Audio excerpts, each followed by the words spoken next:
आज हम डिस्कस करेंगे जो टॉपिक है फंडामेंटल्स ऑफ बायोमोलिक्यूल्स का। यूनिट 1 का लास्ट टॉपिक है। इस वीडियो में हमारी यूनिट 1 कंप्लीट होगी। नेक्स्ट वीडियो में यूनिट 2 शुरू करेंगे, ठीक है। और टॉपिक जो आज हम डिस्कस करेंगे वो है ग्लाइको कॉन्जुगेट्स। सो अब हम सबसे पहले 3 टॉपिक पढ़ने हैं। बेसिकली हम इस टॉपिक में सब टॉपिक्स 3 है। ग्लाइको कॉन्जुगेट्स का सबसे पहले इसकी डेफिनेशन पढ़ेंगे, देन इसकी टाइप्स पढ़ेंगे, देन इसकी फंक्शंस पढ़ेंगे। सबसे पहले डेफिनेशन क्या होती है। ग्लाइको कॉन्जुगेट, ग्लाइको मतलब होता है कार्बोहाइड्रेट, कॉन्जुगेट्स मतलब उसकी डेरिवेटिव्स। तो ग्लाइकोकॉन्जुगेट्स बेसिकली होते क्या हैं? ये होते हैं biomolecules in which carbohydrates are covalently linked to protein और लिपिड्स।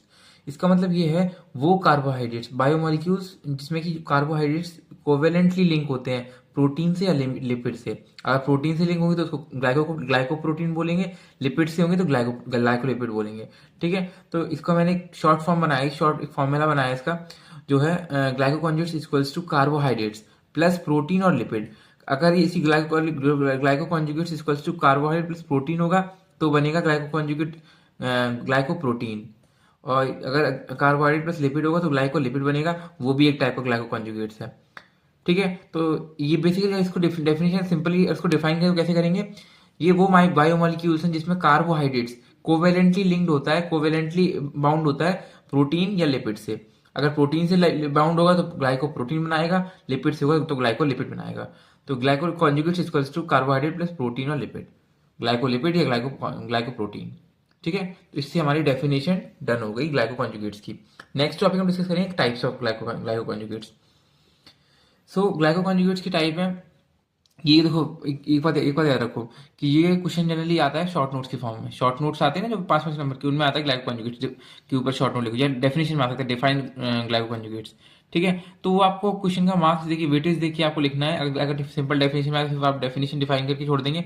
और यही क्वेश्चन अगर शॉर्ट नोट्स में 5 नंबर में आता है तो आपको उसमें डिफाइन भी करना पड़ेगा, डेफिनेशन भी लिखनी पड़ेगी, टाइप्स भी लिखना पड़ेगा, फंक्शंस भी लिखने पड़ेंगे। आप पढ़ते हैं इसके types of second topic glyco conjugates की टाइप्स। पहला टाइप है बेसिकली इसको 3 कैटेगरी में डिवाइड किया है हमने। पहला ग्लाइकोप्रोटीन, दूसरा ग्लाइकोलिपिड्स, तीसरा प्रोटियोग्लाइकन्स। सबसे पहले हम डिस्कस करेंगे ग्लाइकोप्रोटीन्स क्या है, ठीक है। ग्लाइकोप्रोटीन्स क्या है? तो ग्लाइकोप्रोटीन बेसिकली है ग्लाइको प्लस प्रोटीन। ग्लाइको मतलब कार्बोहाइड्रेट, प्रोटीन मतलब प्रोटीन अमीनो एसिड्स की चेन।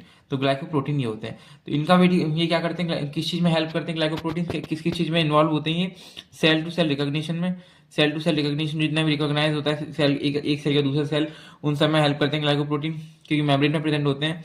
हार्मोन्स और एंजाइम्स में प्रेजेंट होते हैं ग्लाइकोप्रोटीन, क्योंकि एंजाइम सारे प्रोटीनिशियस इन नेचर है, तो उनमें भी कार्बोहाइड्रेट भी कुछ अमाउंट में प्रेजेंट होता है, इसलिए ग्लाइकोप्रोटीन भी हार्मोन्स में भी प्रेजेंट होता है, एंजाइम्स में प्रेजेंट होता है।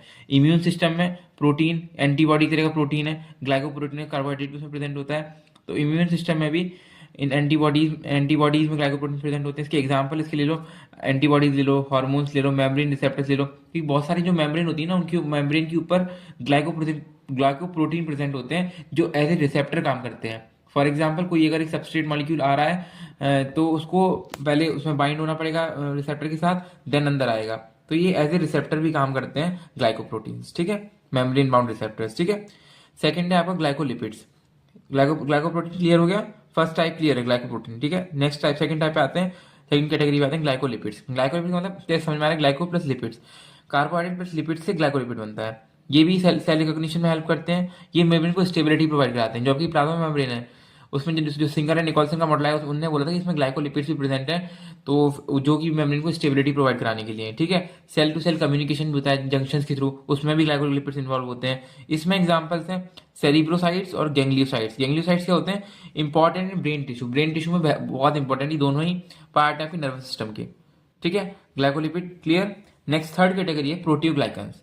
ये आपके लिए नया है। ग्लाइकोप्रोटीन और ग्लाइकोलिपिड आप पहले ही पढ़ लेते हो, सेल बायोलॉजी में पढ़ चुके होते हो, बट प्रोटियोग्लाइकन्स आपके लिए नया है। तो प्रोटियोग्लाइकन्स में क्या होता है? कोर प्रोटीन होता है, एक कोर प्रोटीन होता है which heavily linked with long chain carbohydrates. एक कोई भी आपका कोर प्रोटीन होगा, ये हैवीली लिंक होगा, ये लिंक्ड होगा लॉन्ग चेन ऑफ कार्बोहाइड्रेट से।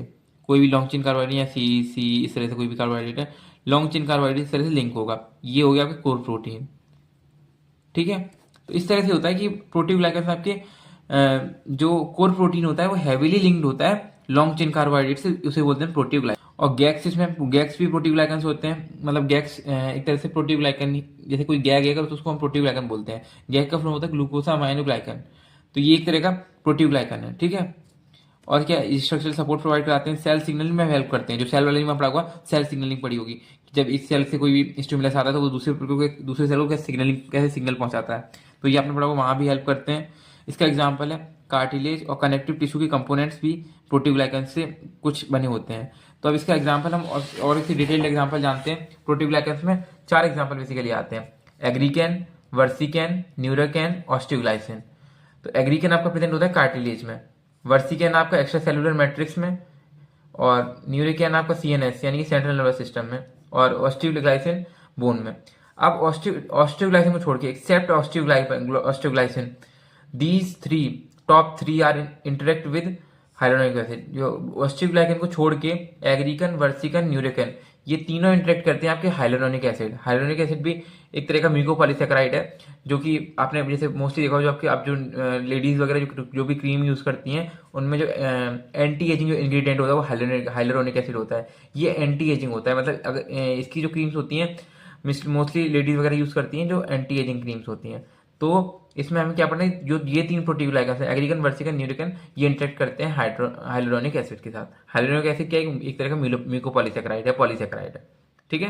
म्यूकोपॉलीसेकेराइड क्या होते हैं, जिनके ऊपर कोई वो पॉलीसेकेराइड जिनके ऊपर कोई स्मूथ लेयर बनी होती है, ठीक है, मतलब कोई स्मूथ पर्टिकुलर लेयर या ठीक है, एक तरह के पॉलीसेकेराइड्स होते हैं। ओके, नेक्स्ट टॉपिक, ये आपका ये क्लियर हो गया, टाइप्स आपके कवर हो गए। अब लास्ट टॉपिक में आते हैं फंक्शंस ऑफ ग्लाइकोकॉन्जुगेट्स।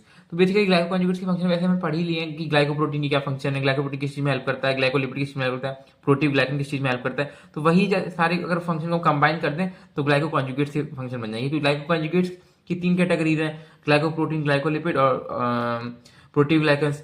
तो इसके फंक्शन देखते हैं ग्लाइकोकॉन्जुगेट्स के क्या क्या है। Cell recognition and addition, cell recognition addition में हेल्प करता है। इम्यून रिस्पॉन्स में आपने पढ़ा था अभी, ग्लाइकोप्रोटीन एंटीबॉडीज जो एग्जांपल आया था उसमें हेल्प करता है। सेल कम्युनिकेशन में भी आपने पढ़ा होगा, क्या पढ़ा था अभी आपने सेल कम्युनिकेशन में, यस, प्रोटीग्लाइकन।